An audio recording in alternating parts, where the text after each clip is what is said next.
Activist Deon Jenkins is demanding money, and if you don't give it to him, there'll be trouble. Is this a hostage situation or just domestic terrorism? California is going to give reparations to black residents. Now this guy, Deon Jenkins, is demanding $800,000 for every black resident. You comply, or it's going to be a serious backlash. Backlash, you say? You mean like how BLM burned down cities a few years ago? Assaulted cops, took over a small part of Portland, that Chaz Chop nonsense where even more people were killed? Problem.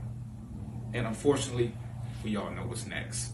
Either they're going to comply or it's going to be a serious backlash. And I will leave it right there, sir. Thank you so much. Yes. Good one. Thank you. Okay, y'all, it's time to eat. See, he's making a demand, and if you don't comply, there will be a backlash. Is that a threat? It kind of sounds like a threat. So he has a few other demands. In the original draft, California was planning on giving $230,000 to each resident that can show a family link to slavery. But hell no, that is not enough, and he demands more. Black businesses will get $250,000 in small business grants. But wait, he also demands 15 to 20 acres of land. And get this, all of it should be tax-free. Now, I'm guessing he wants it to be tax-free forever. Why not?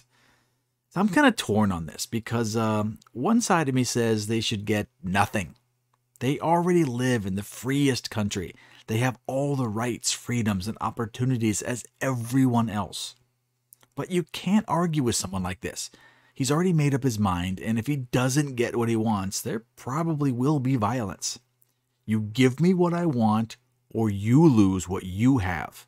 It's just basic terrorism. Now, another side of me says, just say no and see what happens. It's probably going to be violent, and some people might get injured. Lots of property damage, riots, the whole thing.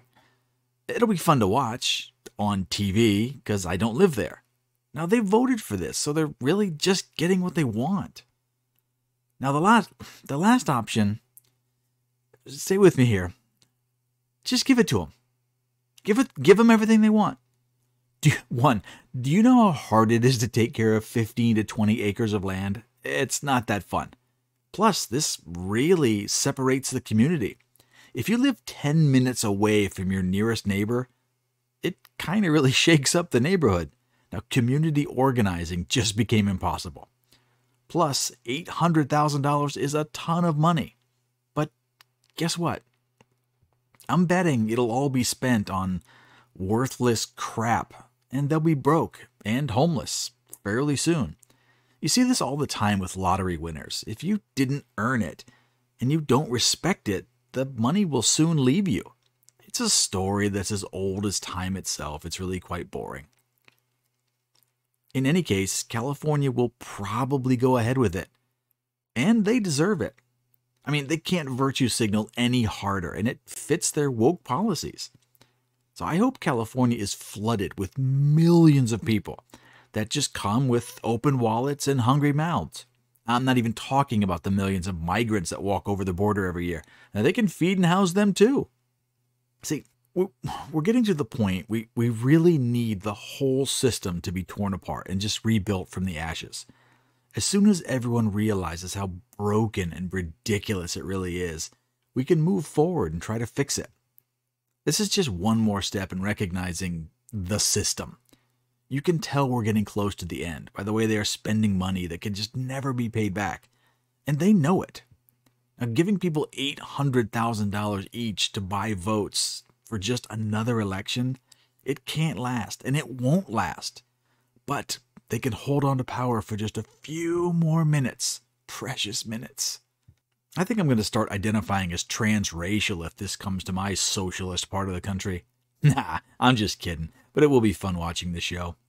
So what's your opinion? Give them the money or tell them to pound sand? You know what? Either way, it doesn't really matter. It sure is going to be fun to watch.